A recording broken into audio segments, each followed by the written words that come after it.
Last week they had almost 8,000 soldiers killed. Many Russians were killed last week. Many Ukrainians were killed last week. We think it's ridiculous and would like to have it end. Why do you think he wants peace, though? Why do you still believe that? I think they want peace. I think they both want peace at this point. It's been, it's almost 4 years. You're going into 4 years.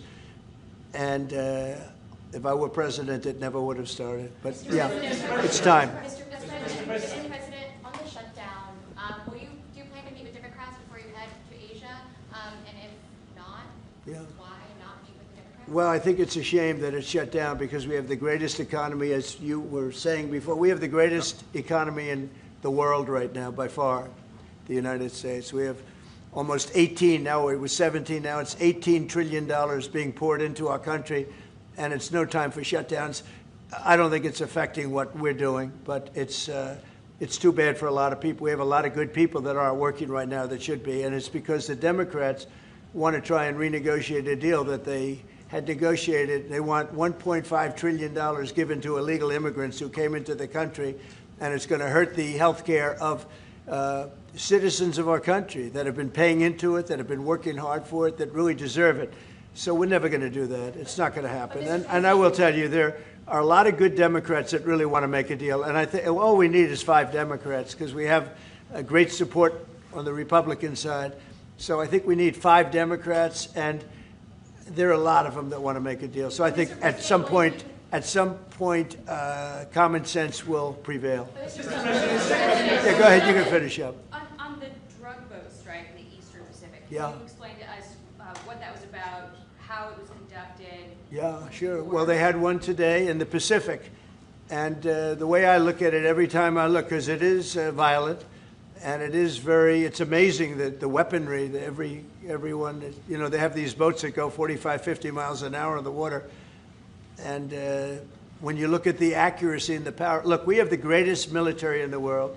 We have the greatest weapons in the world. And you see a little bit of it there. One shot, everyone dead center. And the only way you can't feel bad about it is you realize that you won't feel badly about it, is you realize that every time you see that happen, you're saving 25,000 American lives.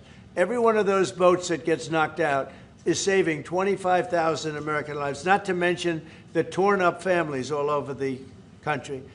And whenever I see that, I say to myself, I just saved 25,000 lives.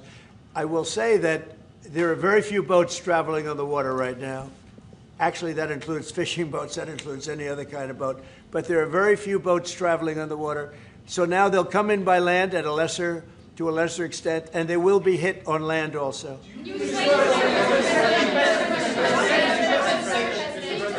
Go ahead, in the back, please. Do you have legal authority if they do come?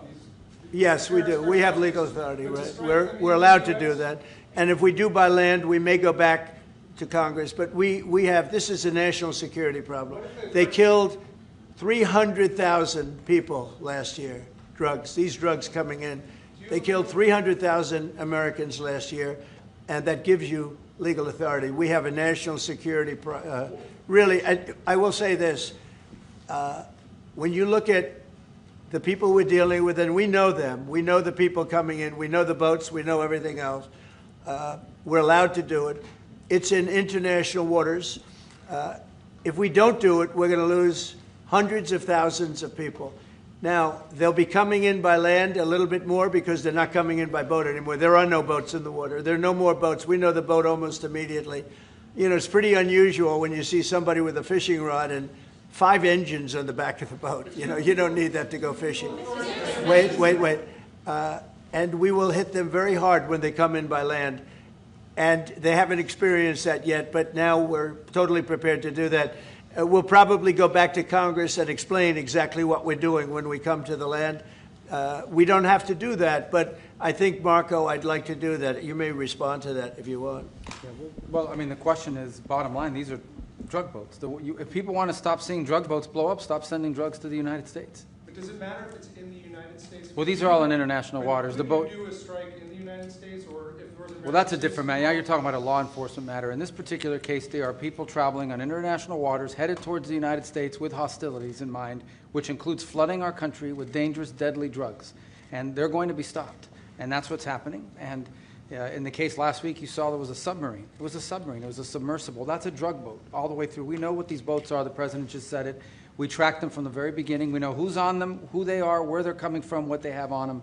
If you're running drug boats, you're in grave danger. And drug usage is way down, and drug usage coming from the sea, they call it ocean drugs, a little term that they use, the ocean drugs, is very close to non-existent right now. I wouldn't want to be in one of those boats heading away. You know, they're driving happily to destroy the lives of people, and they end up, that's the end of them. So the ocean drugs and the sea drugs, drugs by sea they call it also, that's almost down to nothing, as you can imagine. So they continue to come in by land at a little bit less because they see something is going to happen. They don't like it. They see something, and they're right. Something very serious is going to happen. The equivalent of what's happening by sea. And we're going to Congress just to tell them what we're doing, just to keep them informed. But we have to do it for national security. We have to do it to save lives. Secretary Bessent said that Vladimir Putin had not been honest and forthright in his talks with you. Just wondering if you could tell us a little bit more about your feelings about that. And also, if I may, to Rutte, just your thoughts on whether Ukraine should get tomahawks. Thank you. Well, I think that in terms of honesty, the only thing I can say is every time